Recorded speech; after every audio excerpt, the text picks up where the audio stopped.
Hello friends, welcome to my channel I attract.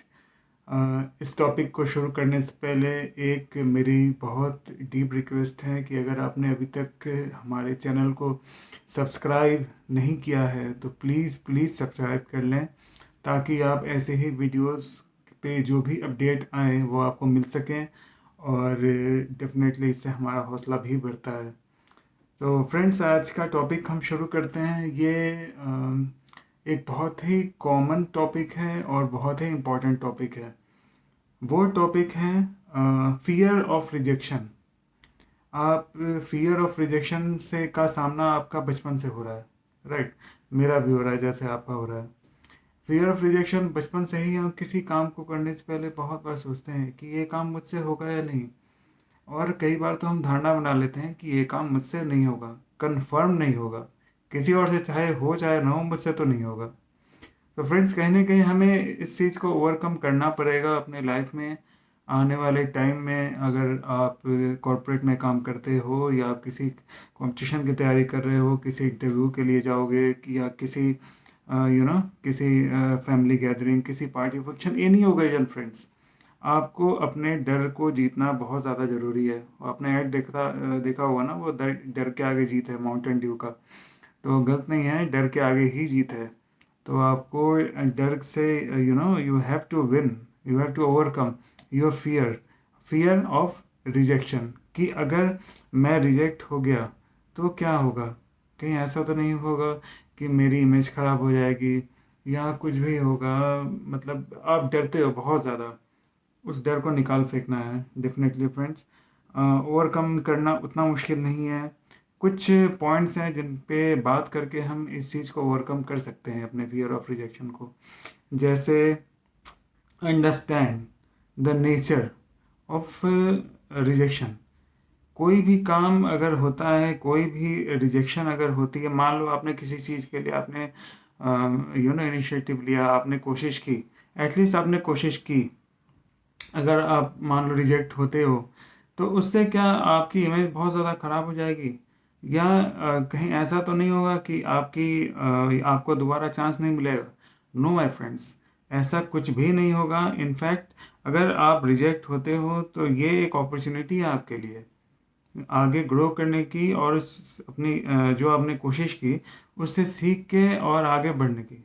Failure is okay, it's not a big deal. Failures होते ही रहते हैं, rejections होते ही रहते हैं। बट अगर आप कोशिश ही नहीं करोगे तो आप सीखोगे कैसे?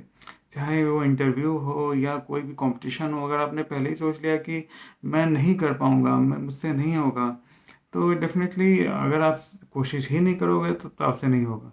लेकिन अगर आप कोशिश करो, आप एक-एक स्टेप आगे बढ़ाओ, तो डेफ़िनेटली आप उस नो से येस के काफ़ी करीब आप पहुँच सकते हो।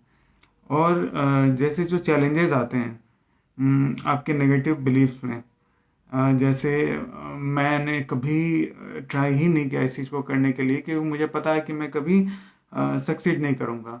तो फ्रेंड्स, जब तक आप कोशिश नहीं करोगे, आप चैलेंजेस को, अपने नेगेटिव बिलीफ्स को आप पॉजिटिव नहीं करोगे, तब तक तो डेफिनेटली आप ओवरकम कैसे करोगे अपने जो भी फियर ऑफ रिजेक्शन है उसको? कि आपको ट्राई तो करना पड़ेगा।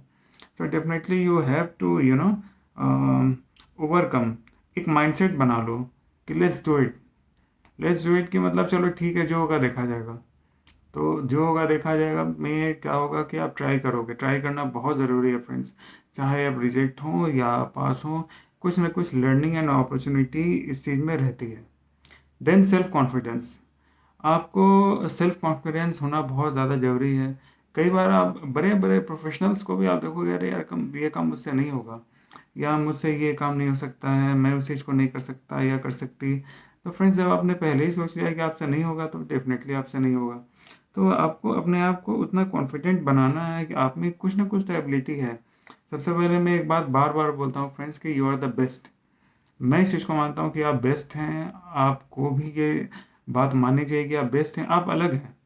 सो I want you to celebrate yourself, start celebrating yourself, कि मैं जैसा भी हूँ मैं बेस्ट हूँ, और मैं अपने आप को मैं सेलिब्रेट करूँगा। मेरी एक आइडेंटिटी है, मैं, मेरे जैसा कोई दूसरा नहीं है, और सब कुछ आप पॉजिटिव सोचोगे अपने बारे में तो ज़माना भी आपके बारे में पॉजिटिव सोचेगा।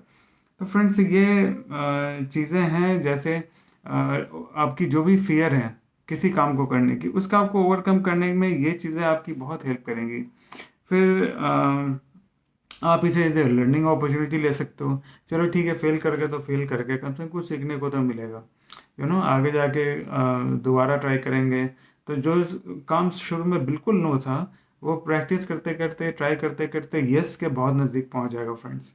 तो आपको डेफिनेटली उस रास्ते पे आगे बढ़ना है। You have to embrace failure as a learning opportunity.